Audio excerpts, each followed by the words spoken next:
Bismillahirrahmanirrahim. Assalamualaikum warahmatullahi wabarakatuh.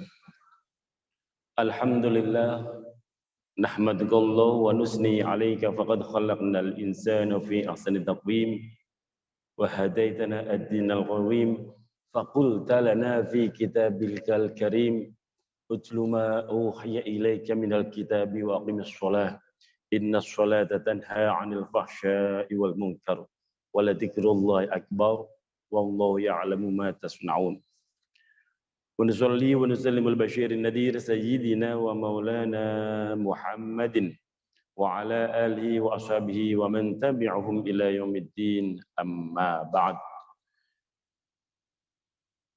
Wa qala Rasulullah fi hadisih man shalla fi jama'atin arba'ina lailatan la tafutuhu ar-rak'atul ula min salatil isya kataballahu lahu biha itqan minan nar. Sadaqallahul azim wa sadaqa rasuluhul karim wa nahnu ala dzalika minasyahidin wasyakirin walhamdulillahi rabbil alamin. Alhamdulillah ibu-ibu Majelis Taklim Ummahat Asmaul Husna. Syukur hadirat Allah. Hari ini kita masih dianugerahkan nikmat sehat, masih hidup, masih bisa beraktivitas, masih bisa ngaji, memperbaiki diri, membekali dengan ilmu agar ibadah kita semakin bermutu. Mudah-mudahan langkah kita menuju Masjid Asmaul Husna Allah ridha dan setiap langkahnya Allah sertakan maghfirah dan ampunannya. Amin ya rabbal alamin. Ibu-ibu yang dirahmati Allah Subhanahu wa taala, tadi ada obrolan kecil sebelum kita ngaji bahwa kok yang ngaji nggak banyak, kok yang ngaji nggak semasjid gitu ya. Ibu-ibu yang dirahmati Allah Subhanahu wa taala, berapapun orang yang ngaji, prinsip saya pribadi ketika dulu ngaji di pesantren dan dapat wejangan dari guru, kita melangkahkan kaki, mengayunkan kaki kita, telapak kaki kita dari rumah menuju majelis taklim, menuju majelis ilmu. Ketahuilah, seluruh makhluk yang di laut, seluruh makhluk yang di darat, dan seluruh makhluk yang di udara bertasbih, memohonkan ampunan untuk orang yang melangkahkan kaki dari rumah menuju majelis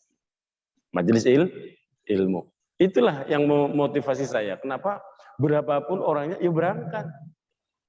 Jangankan ke masjid. Yang penting jangan kurang satu orang. Setuju? Yang penting tidak kurang dari satu orang. Lah ini mah udah jamaah kategorinya. Yang ikut di online, yang ikut di Zoom ada. Yang ikut di hadir di majelis tatap muka ada. Subhanallah, ini udah jamaah. Alhamdulillah. Zaman dulu awal-awal saya hadir di Tangerang malah dari rumah ke rumah. Tahun 2000-an. Dari rumah ke rumah. Yang diajarin paling 3 orang, 2 orang.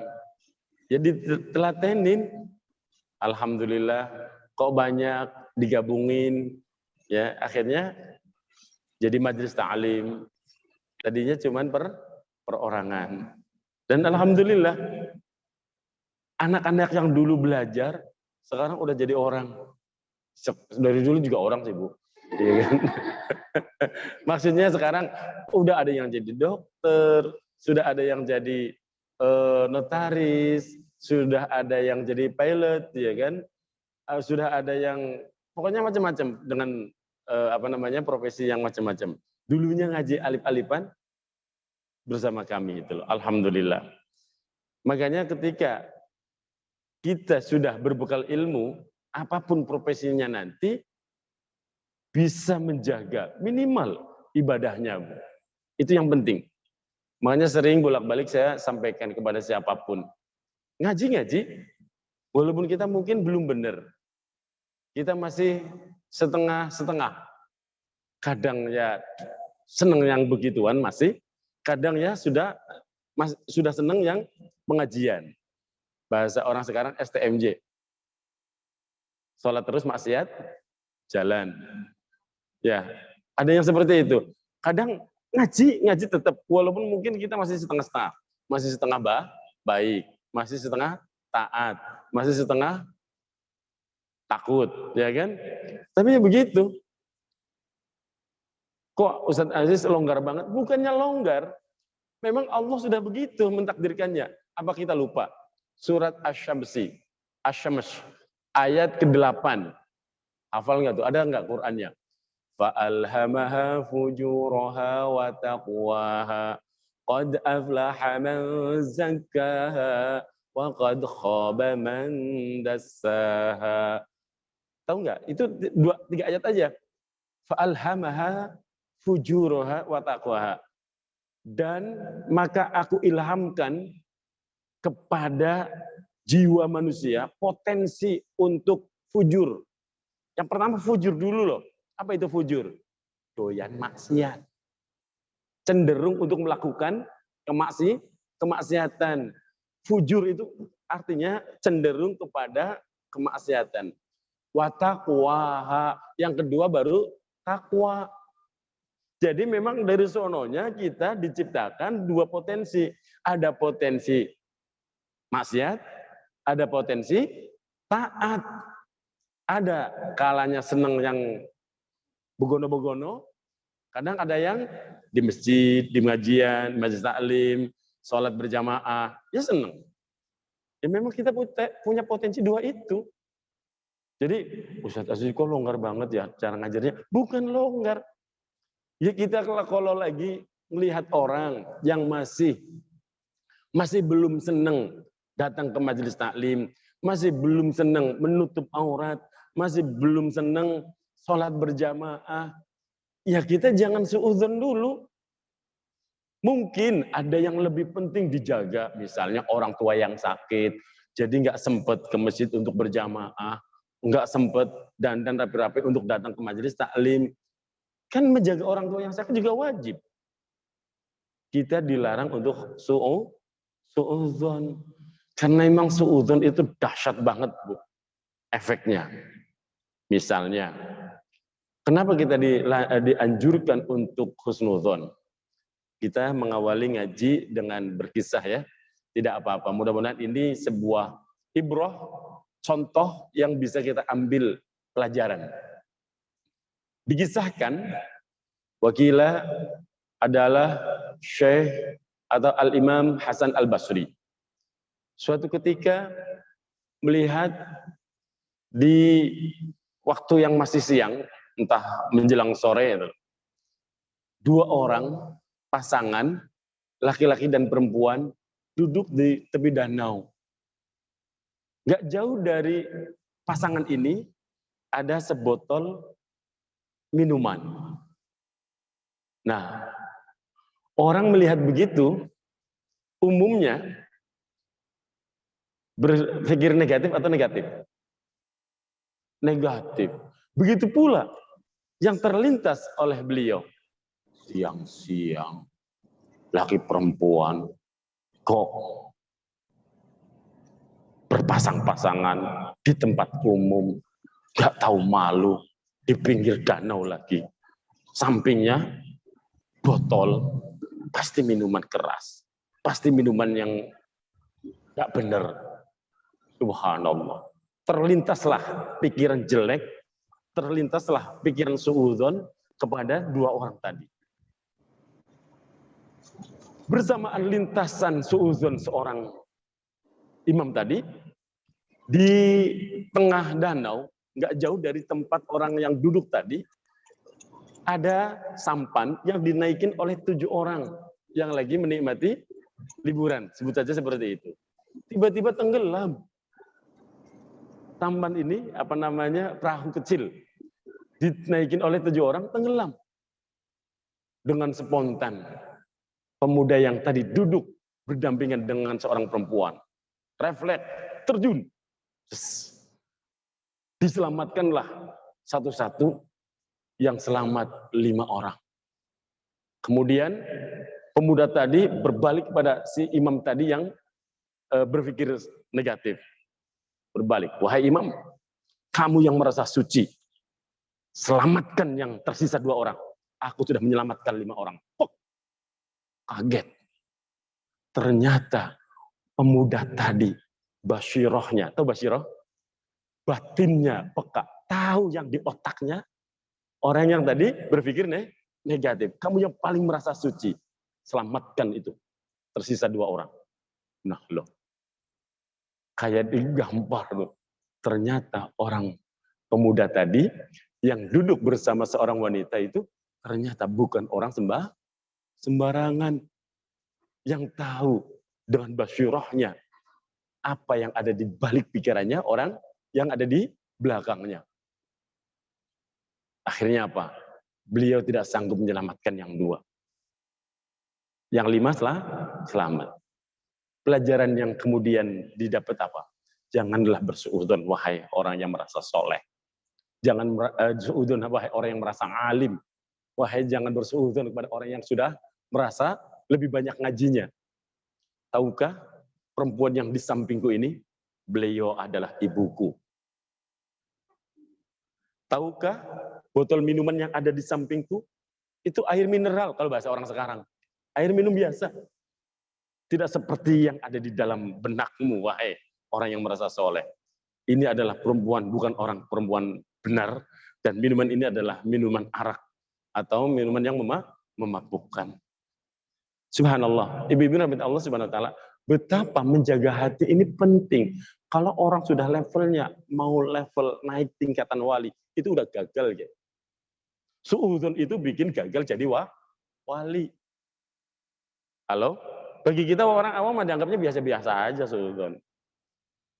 Makanya kita belajar ilmunya para wali, biar jangan suudzon sama sembarang orang. Misalnya, ini suudzon yang sering terjadi. Di Asmaul Husna ada pesta. Yang pesta salah satu dari jamaah. Ternyata Bu Ida dapat undangan. Ibu juga dapat undangan. Aziz juga dapat undangan. Yang pesta masih salah satu jamaah. Datanglah Aziz. Datanglah Ibu Murni. Ibu Murni Bu Ida datang. Pas di parkiran, saya parkir, Bu Ida, Ibu juga parkir. Ustadz, iya. Ibu, iya. Datang, sama-sama dapat undangan. Iya. Yuk masuk bareng. Orang yang lihat, Ustadz Aziz jalan bareng sama Bu Murni. Iya kan? Ustadz Aziz jalan bareng sama Bu Ida. Jangan-jangan. Wah, ada sesuatu. Suudzon atau suudzon, Bu? Suudzon atau suudzon? Lu ketemunya di situ kepikirannya macam-macam. Tapi itulah manusia. Itulah kenapa kita diajari jangan berpikir negatif kepada orang kalau belum tahu faktanya. Lah orang satu arah perjalanan, kenal ya iya, sering berinteraksi, masa dewek-dewek, tahu dewek-dewek Bu? Udah jalan dulu ya. Saya sendirian. Ya orang pantas ya. Malah nggak pantas. Dan saya pernah merasakan itu, Bu. Datang ke satu pesta, dilala yo ketemu sama jamaah. Yo naik ke acara tersebut yo bareng, satu arah, satu tujuan, satu tempat. Sohibul baitnya ya sama itu. Nah, ada yang lihat, loh, si Ustadz Aziz jalan bareng sama si Fulana. Wah, jangan-jangan. Wah, akan seru ya. Kemudian dijadikan cerita. Pas datang ke pengajian, tahu nggak? Tahu apa, itu loh. Akhirnya apa? Bukan ngaji, tapi ngerumpi. Kemarin saya lihat apa? Seru, ditambah-tambahin. Saya lihat, jalannya bareng, deket-deketan kok. Iya, nempel nggak? Kayaknya, itu pakai kayaknya. Yang dengar kayaknya ketika cerita lagi, dipegang tangannya, tambah seru. Wah, sampai lagi ke telinga yang berikutnya, duduknya aja berdampingan, seru. Ditambah. Akhirnya tambah sedap.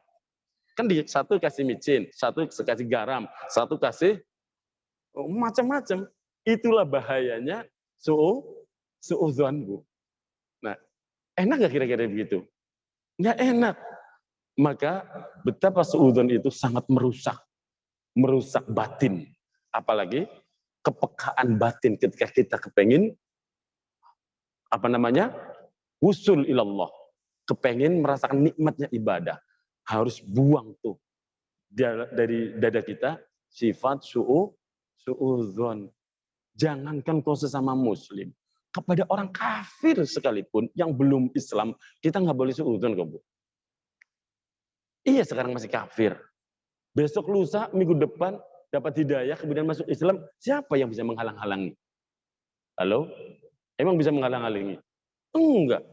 Ada yang orang Islam dari kecil sampai tua, menjelang mati malah, maaf, naudzubillah, melakukan suatu perbuatan yang salah, fatal lagi. Akhirnya menyeret kepada kemusyrikan, kesyirikan. Itu bisa terjadi dan mati dalam keadaan su'ul khotimah. Siapa yang bisa menghalang-halangi? Maka kita sekali lagi jangan mudah berpikir negatif. Jangan mudah suudzon. Orang husnudzon tidak pernah rugi, Bu. Orang yang husnudzon tidak pernah rugi. Saya pernah cerita kalau salah di sini. Saking husnudzonnya, orang ini benar-benar memperoleh anugerah dari Allah. Ada sepasang suami istri, Bu, tinggal di sebuah kampung, agak terpisah dengan penduduk yang lain. Tiba-tiba rumahnya digedor sama serombongan orang. Serombongan orang ini ketika dibuka pintunya kaget. Assalamualaikum. Waalaikumsalam. Dibukakan pintu. Kami izin untuk bermalam di rumah Anda. Anda siapa? Rombongan dari mana? Kami adalah mujahid, pejuang di jalan Allah. Kemalaman, butuh tempat istirahat. Dipersilahkan. Bilang kepada istrinya, wahai istriku, kita kedatangan tamu. Ternyata para pejuang di jalan Allah. Masak ya yang enak. Dijamu tamu kita ini. Luar biasa. Ibu-ibu yang rahmati Allah Subhanahu wa taala, tahukah tamu yang datang? Tamu yang datang itu sebenarnya bukan mujahid. Perampok. Rombongan perampok. Dipersilahkan malamnya. Dijamu. Subhanallah. Kemudian singkat cerita, sampai pagi. Dijamu, dimuliakan, diberi bekal lagi. Subhanallah. Berangkat. Kemudian salah satu kepala perampok ini bertanya, wahai tuan rumah, kenapa engkau melakukan itu semua kepada kami? Bukankah kami orang-orang yang tidak layak disebut mujahid? Kata siapa? Anda bukan mujahid. Kami tahukah kalian, wahai sahibul bait, kami ini sebenarnya perampok yang biasa menghadang para pedagang, diambil dagangannya, dirampok dagangannya. Kenapa engkau tetap menghormati kami? Yang menjadi pegangan si sahibul bait adalah pernah ngaji bahwa ikramud duyuf, memuliakan tamu, hukumnya wajib. Aku memuliakan engkau karena aku berpegang teguh kepada sabda Nabi, kepada kalimat Nabi bahwa memuliakan tamu itu hukumnya wajib. Maka aku muliakan engkau. Tidak peduli engkau, kalian itu siapa. Aku hanya berpegang teguh kepada apa yang diajarkan oleh Islam. Subhanallah. Sungguh engkau orang yang mulia. Akhirnya, saking husnuzonnya orang tersebut, Allah ngasih fadilah. Allah masih anugerah. Apa anugerahnya? Si pasangan ini itu ternyata punya anak. Anaknya lumpuh, tidak bisa jalan, nggak bisa keluar. Jadi ada tamu sebegitu ramainya pun anaknya nggak keluar. Berkat, barokahnya dia memuliakan tamu. Allah anugerahkan kesehatan, kesembuhan kepada anaknya. Anaknya bisa jalan normal sedia kala. Subhanallah. Dan si rombongan perampok ini karena tersentuh dengan kalimatnya Sohibul Bait yang baik banget, yang husnudzon itu, tersentuh hatinya, akhirnya berhenti jadi perampok dan benar-benar terjun di jalan perjuangan jihad menegakkan membela agama Allah. Tuh, kalau orang husnudzon mah nggak ada ruginya, Bu. Bisa menghadirkan anugerah Allah, bisa menyentuh hatinya orang jahat, akhirnya orang jahat pun jadi baik. Tapi kalau suudzon, kayaknya Anda itu bukan mujahid, Anda pasti perampok. Model apa perampok ke sini? Diusir. Yang ada kira-kira diapain? Dipenggal sekalian kayaknya. Bukan malah dapat hidayah. Dibunuh sekalian bisa jadi. Boro-boro anaknya malah sembuh. Nah, jadi orang husnudzon itu nggak pernah rugi. Orang husnudzon tidak pernah rugi. Nah, ini yang penting harus kita tanamkan pada diri kita. Wong kita ini kalau nggak husnudzon ya bahaya. Asli bahaya demi Allah. Baik, jamaah yang dimuliakan Allah Subhanahu wa taala, kita lanjutkan ngaji kita. Di halaman 136 kitab Terjemah Irsyadul Ibad. Di halaman 136 ini ada sebuah kisah cerita yang diceritakan oleh An-Nasri. Beliau pernah bercerita tentang Muhammad bin Sama'ah. Muhammad bin Sama'ah berkata, selama 40 tahun aku belum pernah ketinggalan takbirnya imam. Takbiratul ikhramnya imam. Takbiratul ikhramnya imam berarti takbir yang pertama. Kecuali satu hari. Kapan? Yaitu ketika kematian ibuku, kata Muhammad bin Sama'ah. Sehingga aku ketinggalan satu sholat saja, sholat jamaah. Lantas aku bangun dan aku pun sholat 25 kali sebagai tebusan. Tidak ada lagi yang kuinginkan agar pahalanya sama dengan sholat berjamaah yang aku ketinggalan. Setelah sholat 25 kali, beliau tertidur, tahu-tahu ada seseorang yang datang padaku. Dan berkata, wahai Muhammad, sungguh pun engkau telah melakukan sholat 25 kali, tapi apakah kamu bisa memperoleh amin dari para malaikat? Rahasianya, sholat berjamaah itu ketika kita baca amin, ketika kita berjamaah dengan imam baca Fatihah, Bu ya. Ghairil maghdubi alaihim waladdallin.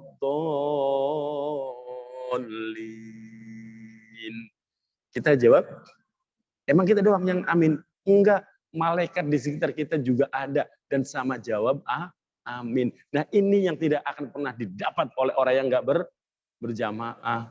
Paham, Bu ya? Nah, makanya kalau jawab amin itu yang lembut, penuh penghayatan. Amin. Istajib du'ana ya Rabb. Itu artinya, istajib du'ana. Kabulkan doa kami ya Allah. Nah, itu yang penting. Imam Tabrani meriwayatkan suatu hadis sebagai berikut. Barang siapa yang menjadi imam suatu kaum, maka hendaklah bertakwa kepada Allah. Ketahuilah bahwa dia adalah bertanggung jawab terhadap apa yang dibebankan kepadanya. Bila berbuat baik, maka dia akan memperoleh pahala sebagaimana pahala orang yang makmum di belakangnya, tanpa mengurangi pahala mereka sedikit pun. Dan bila ada kekurangan, maka resikonya ditanggung imam. Maka jadi imam itu tidak ringan. Orang sekarang kadang sok pede, pengennya jadi imam, gak mau jadi makmum. Ini orang-orang sebelah itu loh. Kadang maaf baca Fatihah aja masih belecetan, kepengennya jadi imam, Bu. Dan pedenya nggak ketulungan. Bacaan Fatihahnya belum benar. Ya Allah, ibu-ibu rahmat Allah, ibu-ibu pernah ngaji fikih kan? Fikih wanita udah dikaji. Bab sholat. Sholat itu salah satu rukun kauliyah. rukun yang wajib dibaca setelah takbiratul ihram apa? Fatihah. Fatihah ini nggak boleh keliru, nggak boleh salah. Hurufnya harus lengkap. Tasdidnya nggak boleh kelewat. Panjang pendeknya nggak boleh keliru. Nah, Ibu rahimahullah Allah Subhanahu wa taala, kadang orang nggak sadar kalau bacaan Fatihahnya itu nggak pas gitu loh. Masih perlu belajar lagi. Kadang kesadarannya begini, Bu. Perhatikan deh.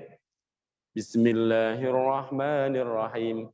Alhamdulillahirabbil alamin. Salah atau salah itu? Salahnya di mana? Al bukan nggak sadar itu. Pasti orang yang begitu nggak pernah belajar makharijul huruf. Harus bening. Alhamdulillahirabbil alamin. Kadang orang nggak sadar. Alhamdulillahirabbil alamin. Bening ain. Kadang ainnya jadi alif. Alamin. Wah, tambah rusak lagi. Alamin dengan alamin beda makna. Alamin alam semesta, alamin yang sangat pedih siksanya. Nah, loh. Hanya beda alif dan ain. Kalau alif, alimun yang pedih. Apa namanya siksanya? Alim, alam semesta, alamin. Jadi beda banget kan? Nah, makanya hati-hati. Jamaah yang dimuliakan Allah Subhanahu wa taala, jadi imam kalau benar, kalau baik, maka seluruh kebaikan yang diikuti oleh makmum dia memperolehnya. Tapi kalau dia jadi imam, kok dia rusak bacaannya, dia bertanggung jawab semuanya. Wah, makanya kalau orang pernah ngaji bab imam, nggak berani sembarangan. Nggak berani sembarangan. Nah, karena saya itu rada-rada gimana gitu ya. Ketika makmum kepengen imamnya itu bacaannya yang ancak. Bahasa Jawa ancak. Ancak itu apa? Yang jelas, yang tegas, biar makmumnya nggak gampang ngantuk gitu loh. Apalagi sholat subuh. Misalnya, Bismillahirrahmanirrahim. Alhamdulillahi rabbil alamin. Yang tegas gitu, yang lantang. Kan enak belakangnya. Ketika baca Al-Quran atau surah, yang tegas. Utlu ma uhiya ilaika minal kitabi wa aqimis sholat. Inna sholata tanha 'anil fahsya'i wal munkar. Waladhikrullahi akbar. Wallahu ya'lamu ma tasna'un. Tapi kalau utlu ma uhiya ilaika minal kitabi wa aqimis shalah inna sholata tanha 'anil fahsya'i wal munkar waladhikrullahi akbar. Itu pantasnya orang yang udah 65 ke atas usianya, Ibu. Ya kadang akhirnya apa? Ini kalau nggak dijaga kaki yang kokoh, nyungsep nih. Mamunya ngantuk ya, Bu. Subhanallah. Nah, kepenginnya seperti itu kadang. Tapi ya setiap masjid kan kebijakannya ada di DKM ya. Nah, makanya kepengin kami itu kadang support untuk Masjid Asmaul Husna, para hafid yang memang berkenan untuk jadi imam. Biar bacaannya bagus. Kalau diperkenankan.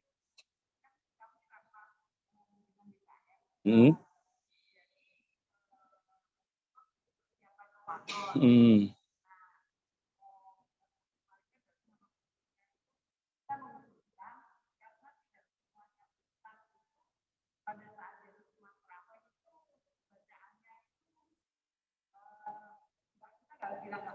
Mm-mm.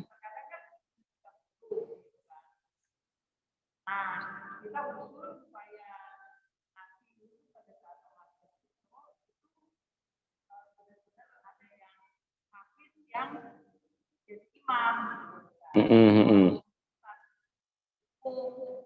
Saya support banget. Banyak menghafal Quran di Al-Azhar. Al-Azhar kan pesantren tahfidz. Ya, masa punya pesantren tahfidz masih bingung untuk mencari imam yang hafal Quran 30 juz? Banyak. Tergantung ada permintaan enggak, gitu kan?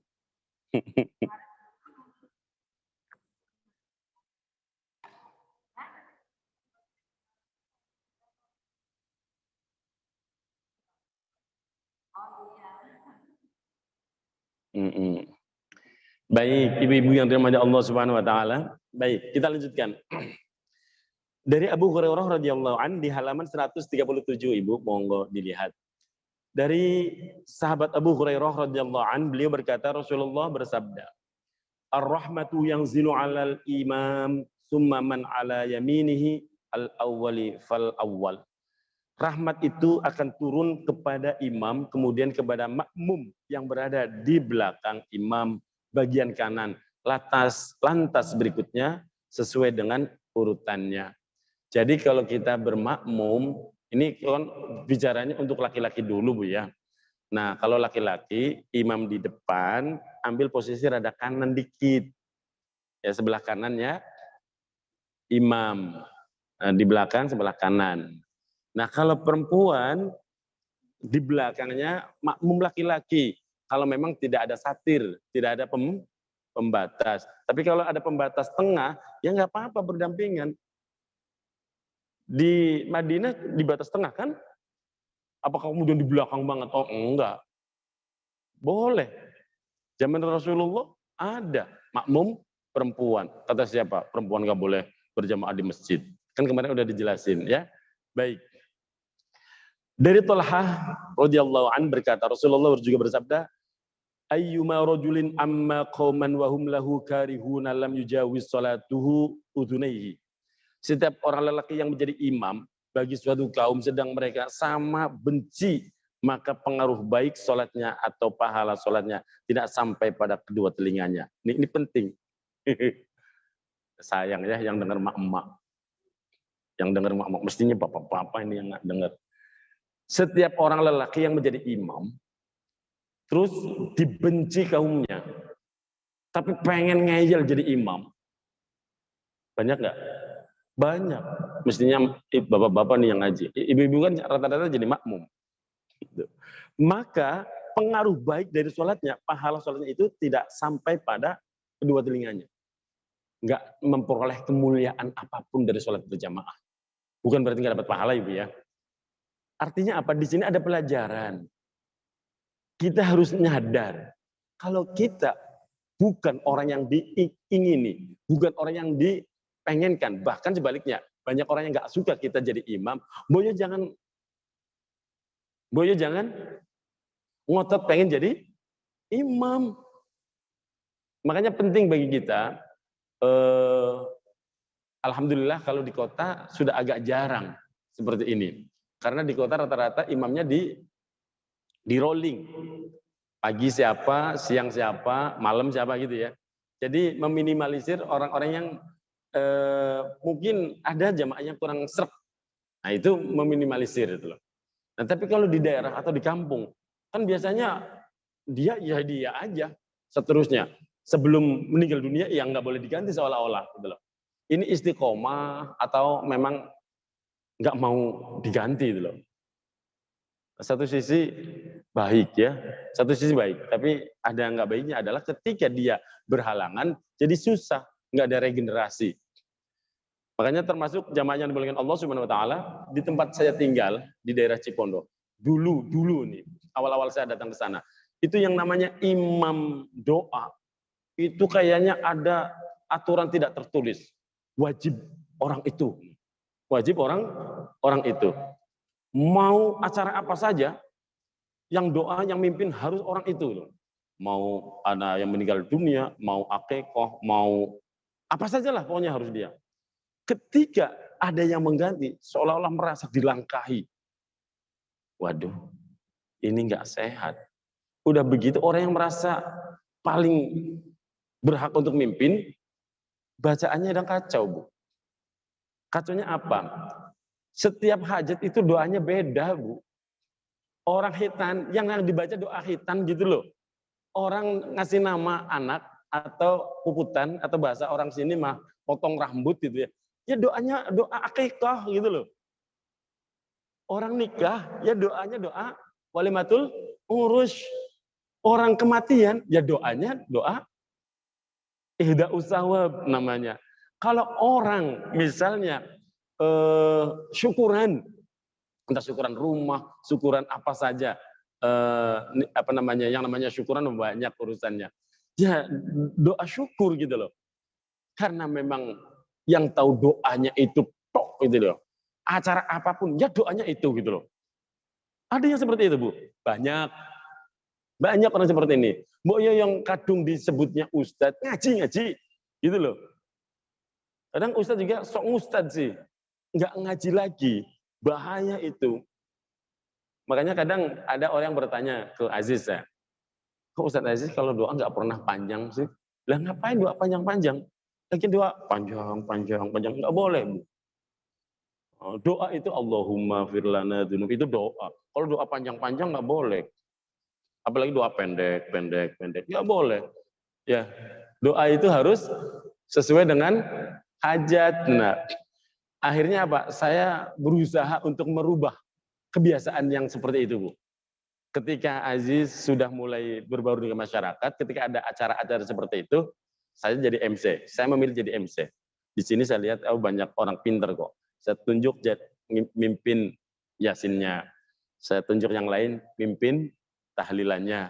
Saya tunjuk yang lain mimpin doanya. Nah, akhirnya terbiasa seperti itu. Nah, suatu saat si A nggak ada, masih ada si B. Si B nggak ada, masih ada si C. Itu nggak kehilangan kaderisasi itu loh.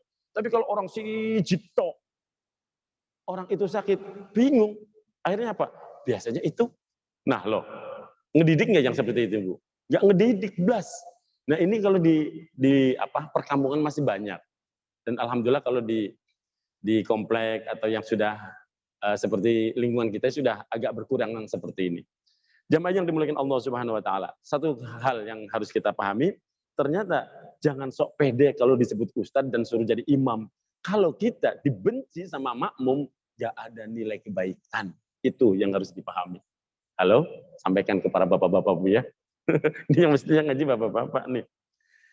Imam Tabrani juga meriwayatkan dari Marsad Al-Ghanawi, bila kamu senang untuk diterima salatmu, maka hendaklah yang menjadi imam itu para ulamamu, sebab mereka sebagai dutamu antara kamu dan antara Tuhanmu. Nah, paling baik adalah carilah imam yang memang secara keilmuan, secara disiplin ilmunya lebih banyak dia menguasai. Nah, itu yang terbaik. Makanya di sini Ibnu Mas'ud menjelaskan, ya ummul qauma aqra'uhum li kitabillah fa in kanu fil qira'ati sawan fa'lamuhum bis sunnah.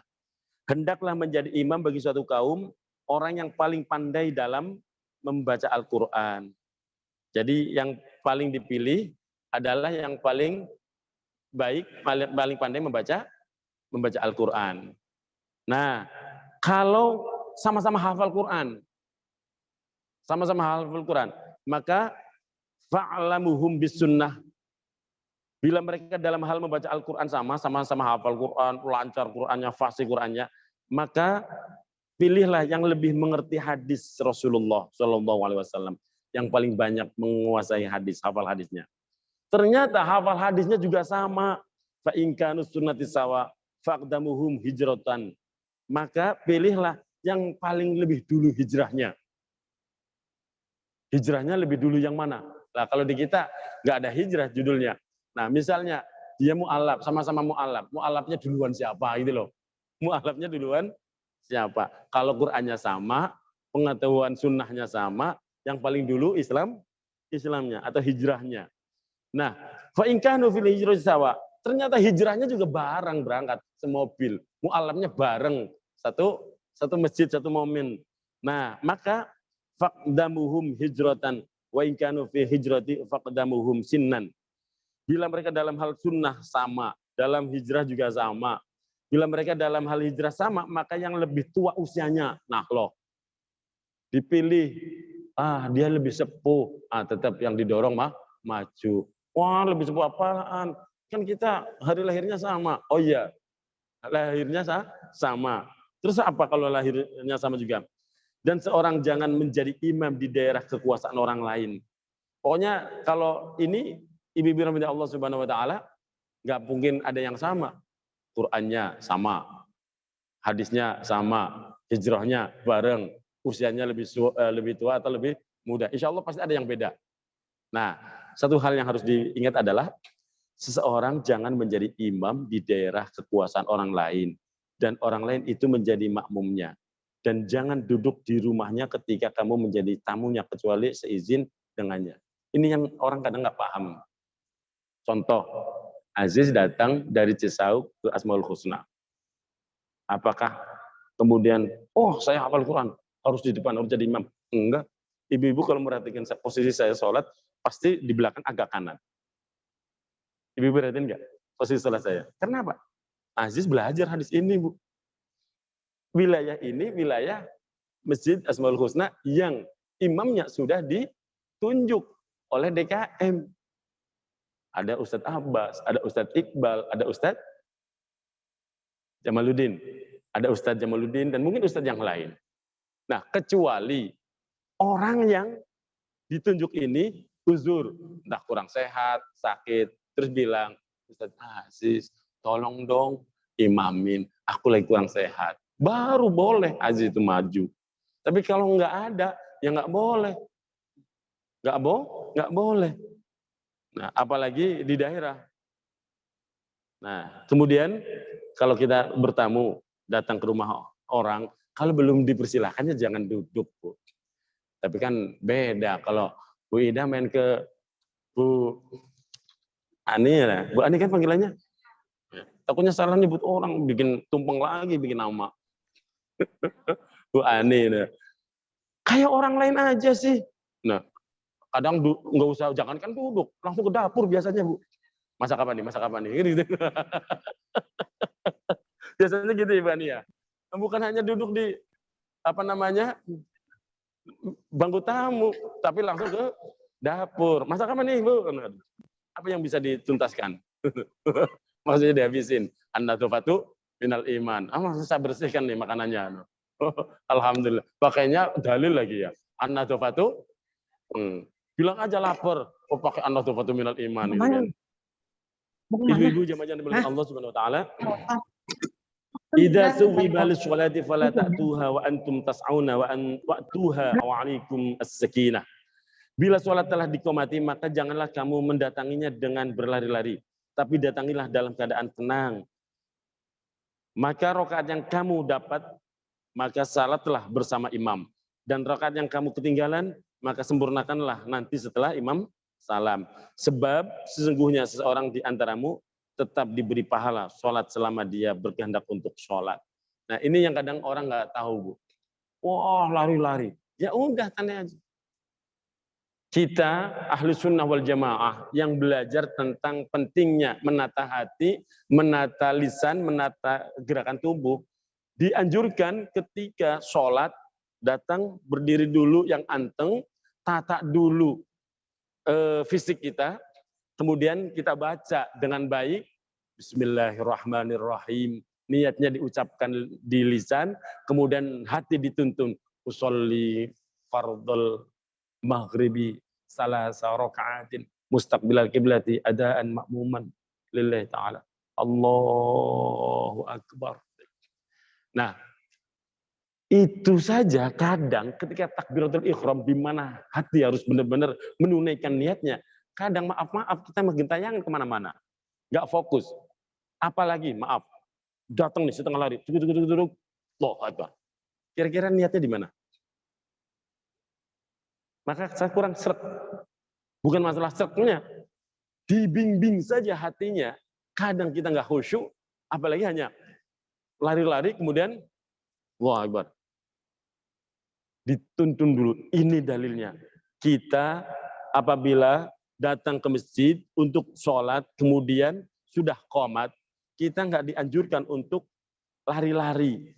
Datangilah dalam keadaan tenang. Di sini wa'alaikum as-sakinah. Yang tenang, yang khudu, yang khusyuk gitu loh. Bukan lari-lari. Ini yang kadang orang nggak paham. Jamaah yang dimuliakan Allah Subhanahu wa taala. Selanjutnya, innallaha malaikatahu yusholluna 'alas shaffil awwal. Kalau bisa kita dapat shaf awal. Kenapa? Allah yang Maha Tinggi menurunkan rahmatnya dan malaikatnya juga memohonkan rahmat kepada Allah untuk barisan yang paling depan. Barisan pertama jamaah berjamaah untuk laki-laki. Untuk perempuan, ya yang kalau misalnya yang di sini kan di sekat di belakang, ya paling depan lah, bukan yang paling belakang. Insya Allah. Jemaah yang dimuliakan Allah Subhanahu Wa Taala, keutamaannya ini banyak banget sejenis hadis-hadis tentang keutamaan shaf di awal. Selanjutnya buka 140 Bu.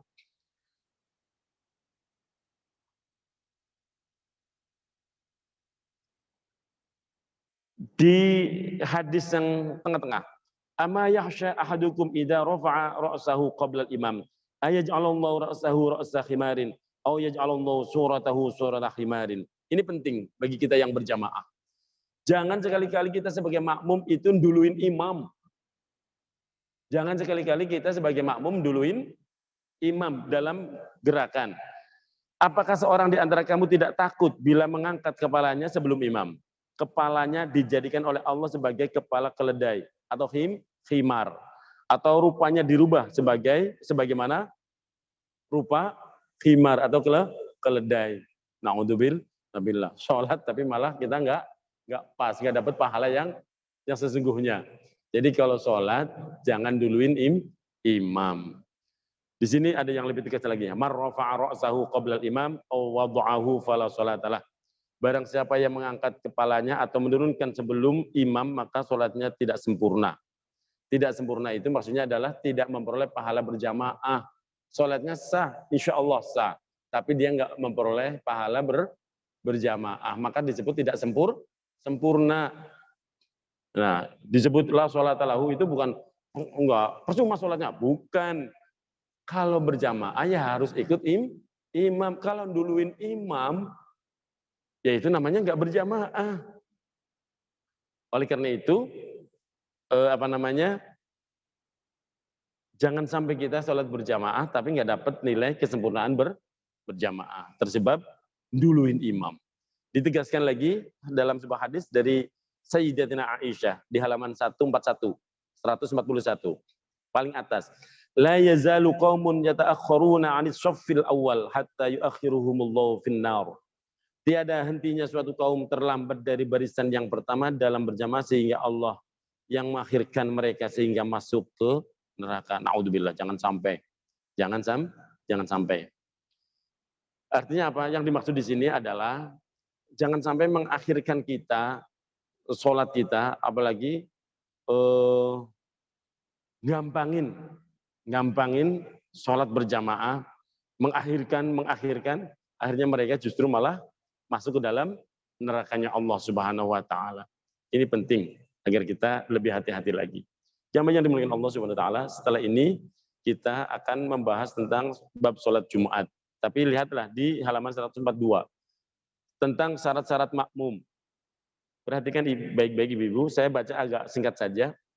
Tidak diperbolehkan mendahului tumit makmum dengan tumit imam. Jadi kalau misalnya kita sering lihat ya sekarang ada ingin mempraktekkan hadis ini, tapi malah kadang sejajar Bu, nggak tepat itu, bukan sejajar. Jadi misalnya imam ini di belakangnya sekitar satu langkah gitu, itu lebih aman. Tapi kalau misalnya kakinya nempel dengan kakinya imam, khawatirnya di satu gerakan malah tumitnya makmum mendului tumitnya imam. Tapi kalau ada satu langkah di belakangnya itu lebih tepat. Ini yang harus diperhatikan. Kedua, bagi makmum hendaknya niat bermakmum kepada imam yang ada di waktu takbiratul ihram. Kepengen dapat nilai pahala berjamaah ya memang harus niat makmum Bu.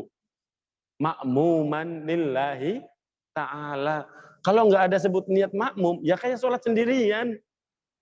Ini karena nggak paham. Kita sholat berjamaah, tapi nggak niat makmum. Segala sesuatu kan ada di niat Bu. Makanya kalau kita sebagai makmum, bunyi niatnya begini, kalau dilafadzkan. Usolli fardhu zuhri arba'a raka'atin mustaqbilal kiblati adaan makmuman lillahi ta'ala. Niatkan makmum untuk membedakan sholat munfaridah. Itu. Betul, saya nggak senenan. Ibu-ibu yang senenan jangan minum ya. Nah, ibu-ibu nggak punya minuman, berarti senenan Bu Ani. Rajin ya, alhamdulillah. Hah? Buturia. Tuh kan? Iya, ganti nama berarti ganti Buturia. Iya, mohon maaf salah nama. Saya nggak mau ngapalin nama ibu ya, takutnya saya nggak bisa tidur repot. Ngegombal. Mohon maaf ya. Lanjut. Yang ketiga, syarat makmum adalah hendaknya mengetahui gerakan imam dan berkumpul dalam satu tempat. Bila antara imam dan makmum tempatnya terpisah, suatu misal di dua bangunan, maka disyaratkan tidak ada tabir yang memisahkan hubungan antara makmum dan imam. Nah, kalau modelnya seperti ini boleh enggak? Ya kan ini? Jamaah laki-laki di atas, jamaah mak-mak di bawah. Bagusnya ini ada tangga di depan yang menyambungkan dengan ada. Ini layar, bukan tangga yang saya maksud.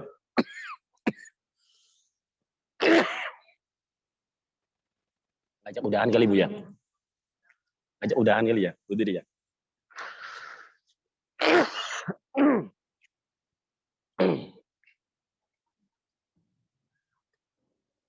Kalau pakai layar, iya.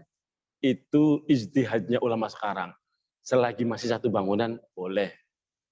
Ibu-ibu di bawah atau jamaah yang lain di bawah.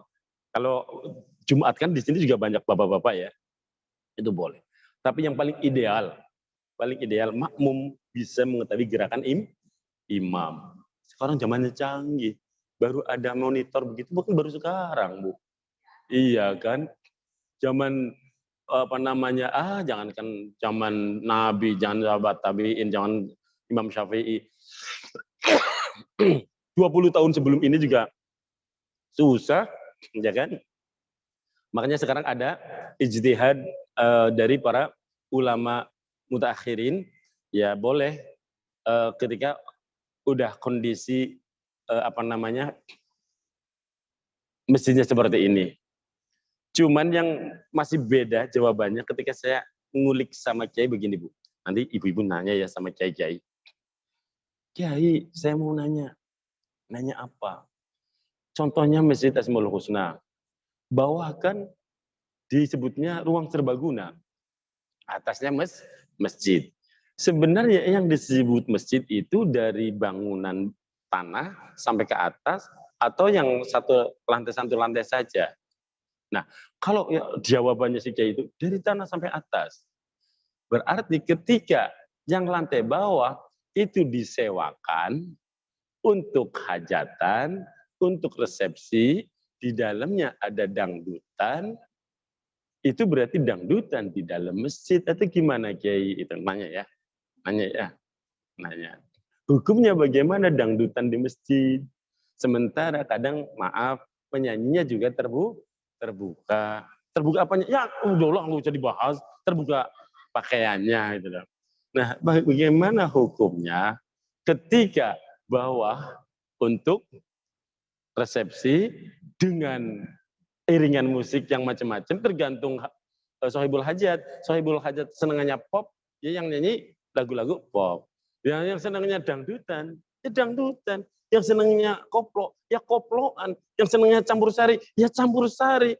Lah itu hukumnya di masjid atau di mana? Nah loh, tanya ya. Nah, lo Ustaz Aziz nggak mau jawab, biar ibu-ibu kreatif gitu loh. Tanya itu. Ya, yang nyimak di Zoom, tanya ya ntar ke kiai-kiai. Loh, itu kepikiran nggak sama ibu-ibu? Hukum masjidnya di mana?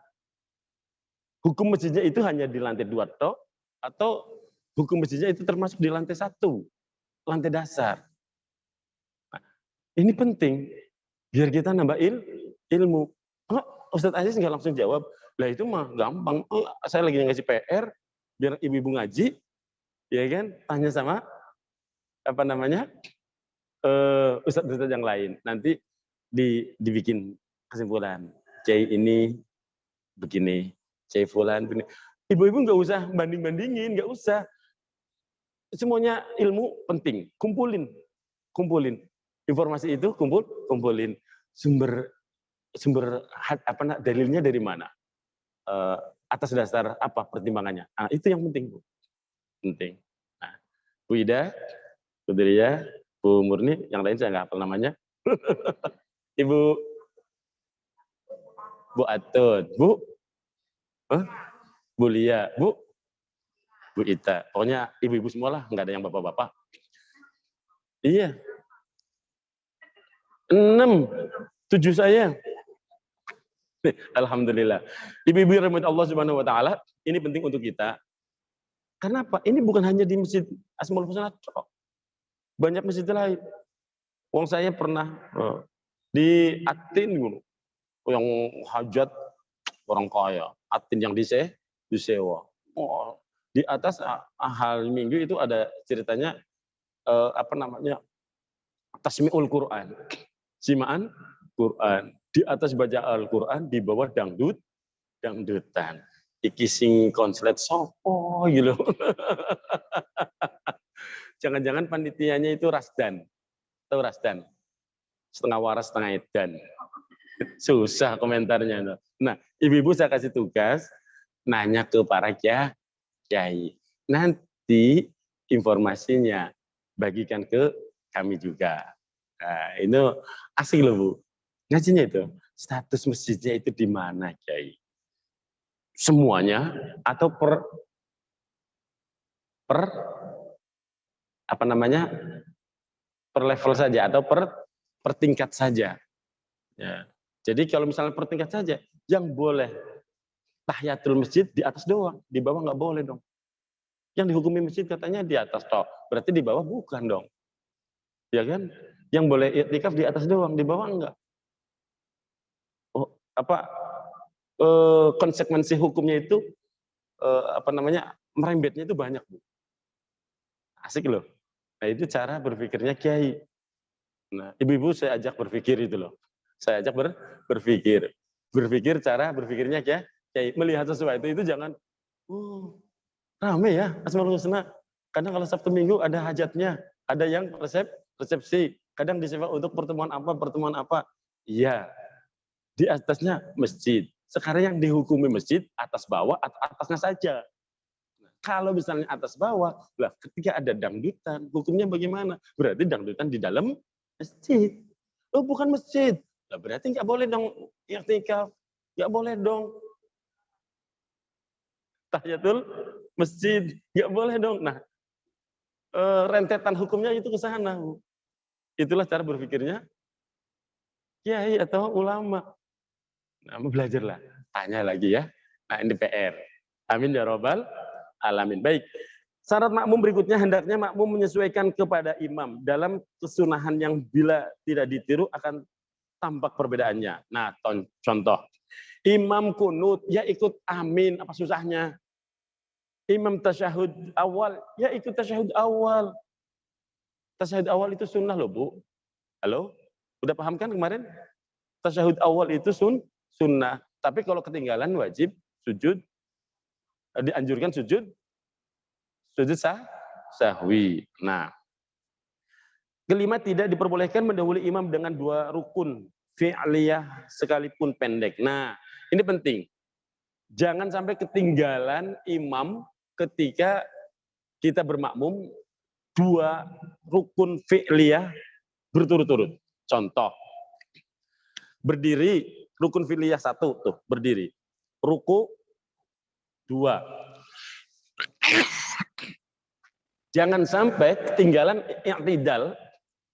Nah, kalau ibu-ibu masuknya udah i'tidal, baru gabung makmum, berarti ibu-ibu udah ketinggalan 1 rakaat. Tapi ketika ibu-ibu pas Allahu Akbar dapat rukunya imam, itu dihitung masih dapat rakaatnya imam. Itulah maksudnya. Jadi jangan sampai keliru. Nah, kalau kita ketinggalan rukun fi'liyah, walaupun pendek, sampai lebih dari 2, maka Makmum berarti sudah tidak bermakmum lagi kepada imam tersebut. Maka makmum hendaklah menyesuaikan dengan imam pada rukun yang berikutnya. Nah, selanjutnya, yang 6. Makmum masbuk hendaknya menghentikan bacaan Fatihah untuk mengejar ruku bersama imam.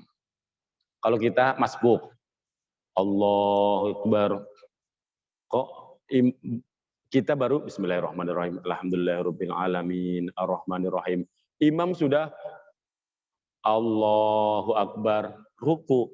Nah, kita ikut imam. Jangan ngejar selesainya Fatihah kita. Karena apa? Fatihah kita insya Allah sudah ditanggung oleh imam. Berikutnya 7. Tidak diperbolehkan bagi makmum untuk berjamaah dengan imam yang dianggap batal sholatnya. Nah, ini penting. Kadang ada ustadz atau imam yang nggak jujur, padahal dia udah batal, tapi masih maksain. Kalau batalnya batal, mundur. Kasih isyarat kepada yang di belakangnya untuk maju jadi imam. Nah, kalau ada makmum tahu kalau imamnya batal, kok masih makmum, ya dia juga nggak sah sholatnya. Udah tahu imamnya batal, kok diikutin. Nah, jamaah yang dimuliakan Allah Subhanahu wa taala, tidak sah bagi makmum yang bisa membaca Fatihah untuk mengikuti imam yang tidak bisa membaca Fatihah. Nah, ini penting yang tadi saya sampaikan. Kalau mau jadi imam, minimal sudah belajar Fatihah. Jangan Fatihahnya rusak, ternyata makmumnya pinter, makmumnya orang yang fasih, mondok, ucapannya sempurna, bacaannya bagus. Nah, ini hati-hati. Orang yang baik bacaannya tidak diperkenankan bermakmum pada imam yang bacaannya rusak. Nah, ini syarat-syarat jadi makmum. Jamaah yang dimuliakan Allah Subhanahu wa taala, kiranya ini dulu, kita lanjutkan nanti pembahasan yang akan datang di babus sholatul Jum'ah. Tapi ibu-ibu kan di sini nggak Jumatan. Terus penting nggak dibahas? Ya bisa penting. Untuk pelajaran kita mendidik anak cucu, ya minimal kita harus tahu. Jamaah yang dimuliakan Allah, selanjutnya tanya jawab. Silakan, ada yang mau bertanya? Baik yang di rumah lewat Zoom maupun yang hadir di majelis. Alhamdulillah pengajian kita dihadiri oleh 60 jamaah. Nolnya ngelinding. Ya Bu ya. Monggo, silakan. Putri ya. Bu Murni.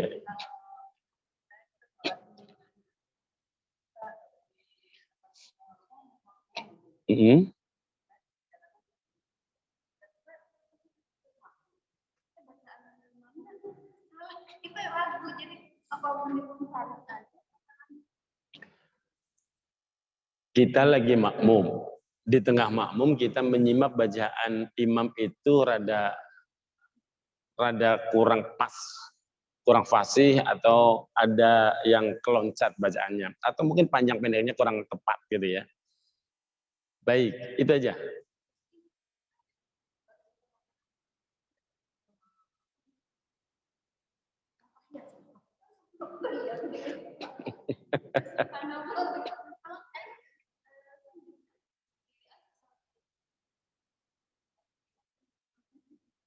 Baik, ibu-ibu rahmat Allah Subhanahu wa taala, ini ada pertanyaan yang faktual ya, sesuai dengan kenyataan di lapangan. Memang banyak terjadi. Nah, kita harus cermat, Bu. Kalau bacaan Fatihahnya sempurna, kalau bacaan imam Fatihahnya sempurna, tidak ada salah panjang pendeknya, tidak ada salah tasdidnya, pokoknya standar lah, lumayan bagus. Tapi giliran baca surahnya, kok yang pendek kebaca panjang, yang panjang kebaca pendek, itu masih bisa ditolerir. Kalau yang keliru di surah. Tapi kalau yang salahnya di Fatihah, ini yang serius. Jadi kalau Fatihah itu harus benar. Tapi kalau di surahnya kan surahnya mas sunnah. Kok bacaannya kurang tepat? Maklum lah, mungkin hafalannya dulu kurang banyak. Nah, enggak semuanya jadi imam itu baca hafalannya banyak kan, Bu? Nah, jadi ketika baca watin, loncatnya wal asri. Illal ladzina amanu wa 'amilus sholihati falahum ajrun ghairu mamnun. Itu kan di surat At-Tin ya. Illal ladzina amanu wa 'amilus sholihati falahum ajrun ghairu mamnun. Wa tawasaw bil haqqi wa tawasaw. Itu loh. Baca At-Tin loncat ke wal asri. Itu banyak yang begitu loh, Bu. Nah, kalau yang kelirunya di bacaan surah masih bisa ditolerir. Ibu nggak perlu harus mufarokoh. Mufarokoh itu kemudian memisahkan diri, kemudian sholat sendiri. Itu nggak perlu. Nah, tapi kalau misalnya yang rusak, benar-benar rusak itu di Fatihah, nah Fatihah kan kunci, Bu. Itu ya kita boleh memilih untuk mufarokoh. Tapi mufarokoh juga hati-hati biar tidak menimbulkan fitnah. Jadi tetap nggak usah keluar dari barisan, cuman kita agak telat dikit. Imamnya sudah Allahu Akbar, kita nggak usah ikut kan, kita nggak makmum, ya kan? Ketika dia udah i'tidal, kita baru ruku. Dia udah sujud, kita baru i'tidal gitu loh kan. Boleh. Kalau memang kondisinya memang memaksa kita harus mufarokoh, bukan kemudian keluar dari barisan gelar sejadah sendiri, itu nantinya bikin fitnah ya. Itu caranya mufarokoh. Yang kedua, kalau ada imam benar-benar ninggalin 1 rakaat, lah itu serius, Bu. Kalau toh sampai salam dia belum tahu, dikasih tahu dan dia wajib mengulang sholatnya lagi. Kurangnya 1 rakaat deh. Rasulullah SAW itu pernah sholat asar wakilah. Ini di dalam satu riwayat disebutkan itu sholat asar. Ketika beliau baru 2 rakaat salam, para sahabat-sahabat besar kayak Abu Bakar, Umar, Utsman enggak berani nanya. Tapi ya barokahnya orang rada-rada enggak alim kan rada songong, nanya, "Ya Rasulullah, apakah ini sholat gaya baru?" Apakah ini sholat gaya baru? Kok sholat asar hanya 2 rakaat? Nah, Rasulullah kemudian bertanya, apakah betul? Ya. Beliau kemudian berdiri lagi, kemudian melanjutkan sholat lagi, menyempurnakan sholat yang belum sempurna. Lalu zaman Rasulullah sendiri kalau kurang menyempurnakan. Loh ini ada orang imam kok kurang sholat 4 rakaat dikerjakan hanya 3, dikasih tahu. Kalau dikasih tahu harus diulang. Kalau cukup dengan tasbih dia mudeng, subhanallah. Ibu kan perempuan nggak tasbih. Ibu mah ngasih tahunya pakai tepukan tangan. Ibu mau gini. Nggak mudeng. Apaan lo? Main tepuk-tepuk. Sholat tahu sholat gitu kan. Lah kalau kita ketinggalannya 1 rakaat, nah dan udah selesai salam, udah ngobrol A B C D E F, ya kita ngulangnya dari awal, sholat lagi. Nah kalau misalnya kita udah baru 3 nih, makmum, padahal kita ketinggalan 1 rakaat, saking khusyuknya, ketika imam salam, kita ikut salam. Disenggol sama sampingnya, misalnya ada teman di samping, dikasih isyarat, nggak usah ngomong, kurang 1, nggak usah. Dikasih isyarat aja, 1. No. Kalau paham, dia langsung berdiri gitu loh. Atau memang bilisan nggak apa-apa. Zid rakaatan, tambahin 1 rakaat, dia langsung berdiri. Itu masih nggak batal, Bu. Langsung berdiri nyambung. Langsung misalnya, atau ibu sholat makmum sendirian sama siapalah di depan, suami atau anak atau siapa atau mantu sholat. Padahal kita kurang dapat makmumnya itu udah ketinggalan 1 rakaat, berarti nanti ikut 3, misalnya sholatnya 4 ya, setelah salam nambal 1 lagi, sendirian nggak ada yang ingetin. Imamnya salam ikut salam gitu kan. Tadi saya masbuk, ketinggalan. Langsung berdiri lagi, sholat. Itu nggak apa-apa. Nyempurnain yang 1 kurang. Walaupun tadi udah ikut salam. Karena memang lupa. Kalau benar-benar lupa, ada rukhsah. Walaupun udah salam nggak batal tuh. Kita masih menyempurnakan. Betul. Iya, langsung bangun Allahu Akbar. Bismillahirrahmanirrahim. Alhamdulillah. Itu sampai selesai. Termasuk ditambah dengan sujud sahwi. Ya, termasuk ditambah dengan sujud sahwi karena kita lupa.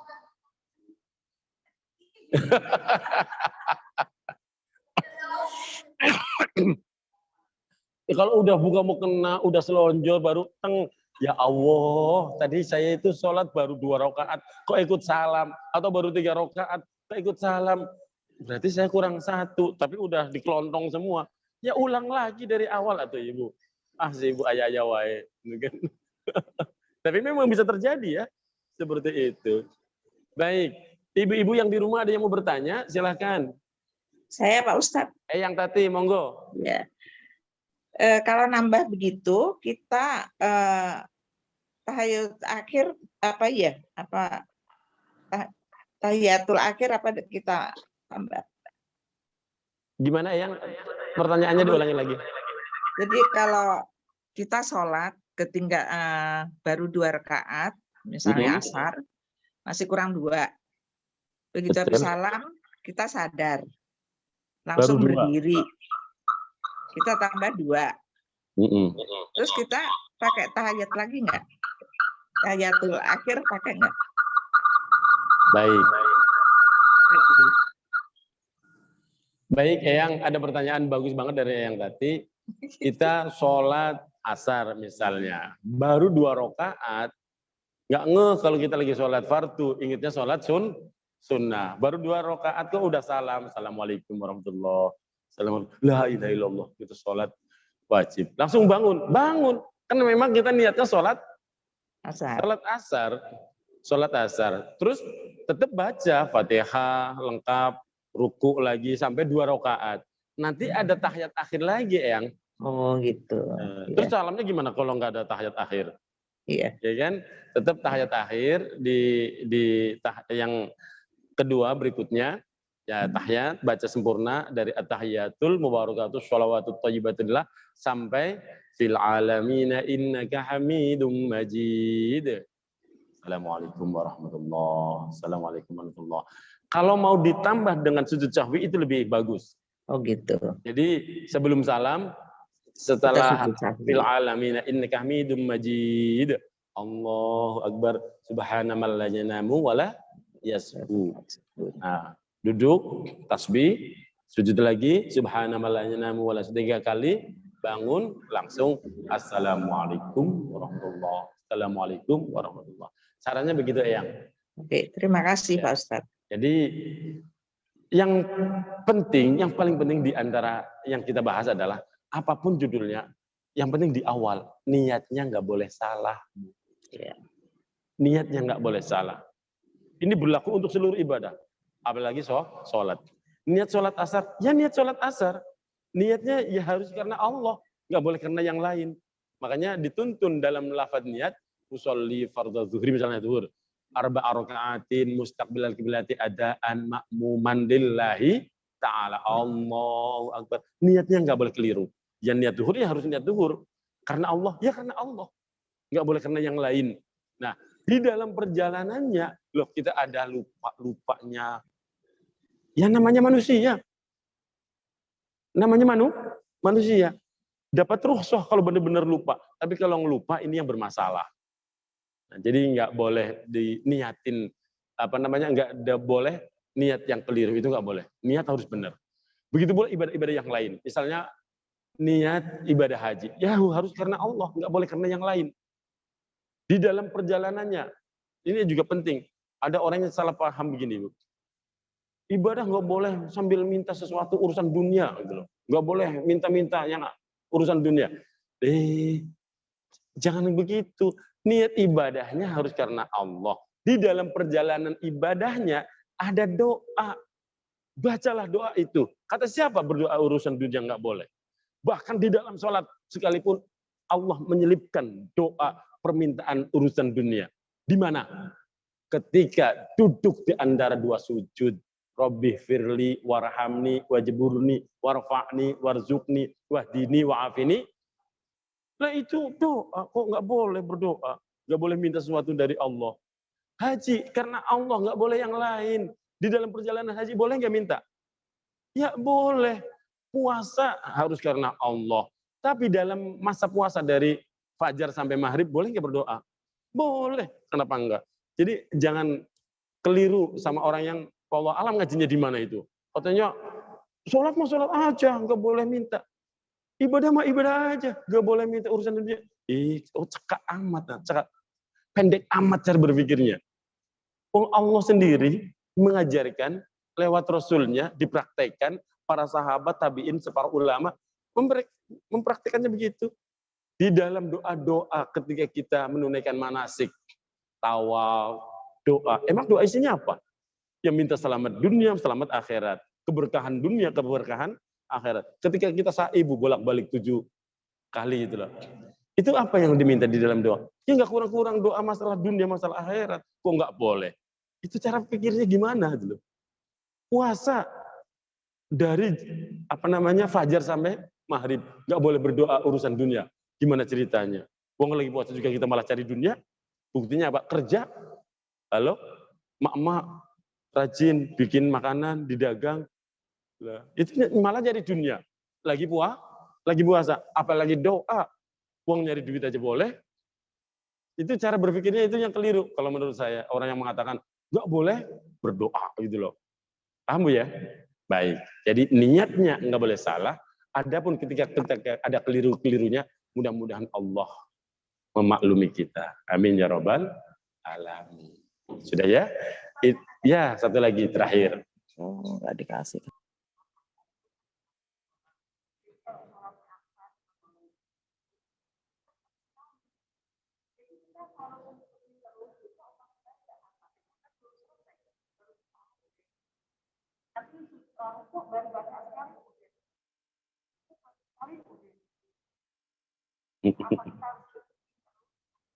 Baik. Ada sholat berjamaah. Imamnya speednya cepat. Speednya cepat, ngebut. Bismillahirrahmanirrahim. Alhamdulillahirabbil alamin. Arrahmanirrahim. Maliki yaumiddin. Iyyaka na'budu wa iyyaka nasta'in. Ihdinas siratal mustaqim. Siratal ladzina an'amta 'alaihim ghairil maghdubi 'alaihim waladdallin. Amin. Bismillahirrahmanirrahim. Qul huwallahu Allahu samad. Lam yalid wa lam yulad wa lam yakul lahu kufuwan ahad. Allahu akbar. Sami Allah. Nah, ibu-ibu nih udah ya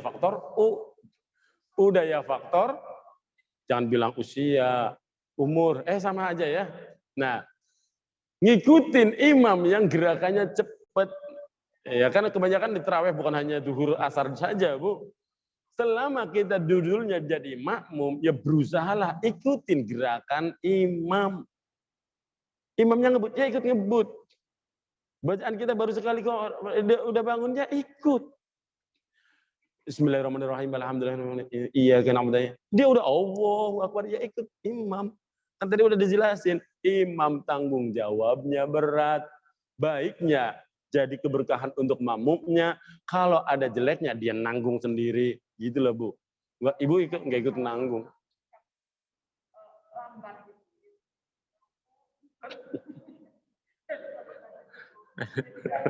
Yang penting ibu jangan duluin imam itu.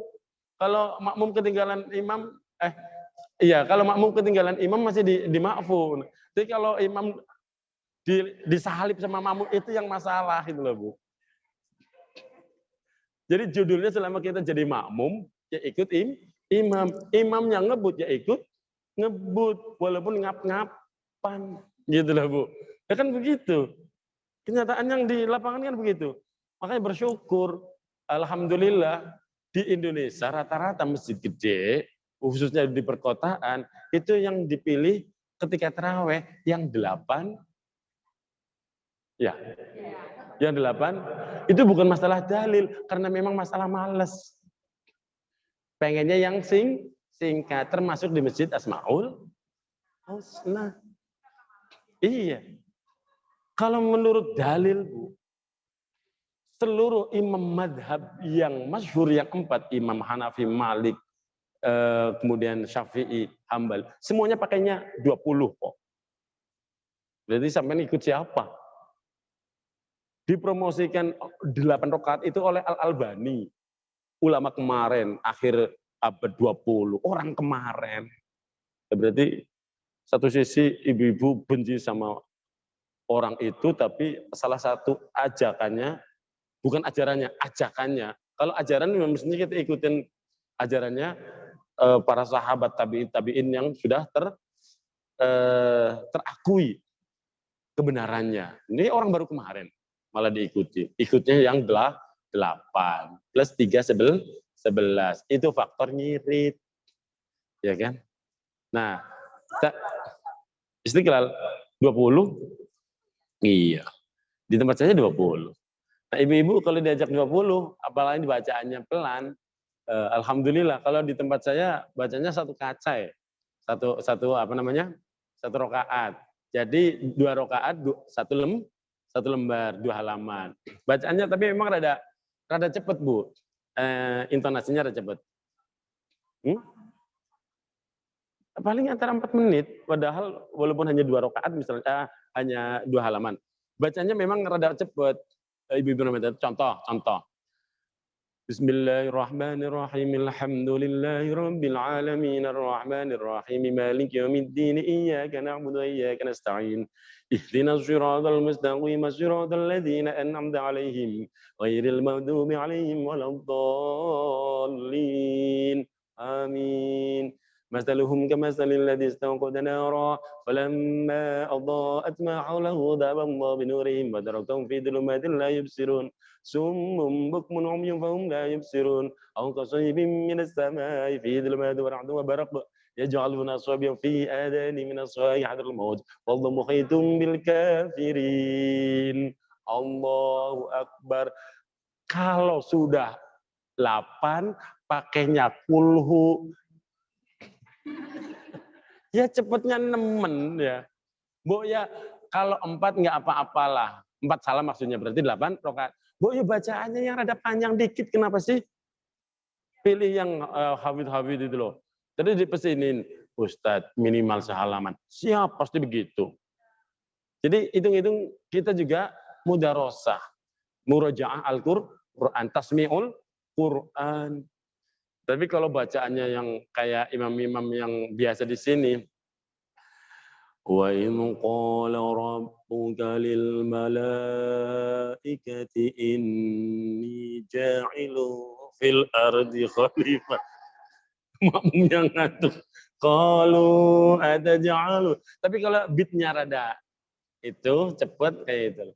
Wa in qala rabbuka lil malaikati inni ja'ilu fil ardi khalifah. قالوا أتجعل فيها من يفسد فيها ويسفك الدماء ونحن نسبح بحمدك ونقدس لك قال إني أعلم ما لا تعلمون. Allahu Akbar. Beatnya cepat, suaranya tegas, insya Allah jamaah juga semangat. Setengah Quran nggak berasa, Bu. Disambung dari Isya. Isya sudah Quran, taraweh sudah Quran, witir Quran, rakaat terakhir baru trikul gitu loh. Kulhu, falak, bin nas. Itu terakhir aja. Itu dapat loh setengah Quran, Bu. Asli, dapat setengah Quran. Insya Allah. Insya Allah. Baik, ibu-ibu, ini yang dapat saya sampaikan. Mudah-mudahan bermanfaat. Al-Fatihah. أعوذ بالله من الشيطان الرجيم بسم الله الرحمن الرحيم الحمد لله رب العالمين الرحمن الرحيم مالك يوم الدين إياك نعبد وإياك نستعين اهدنا الصراط المستقيم صراط الذين أنعمت عليهم غير المغضوب عليهم ولا الضالين.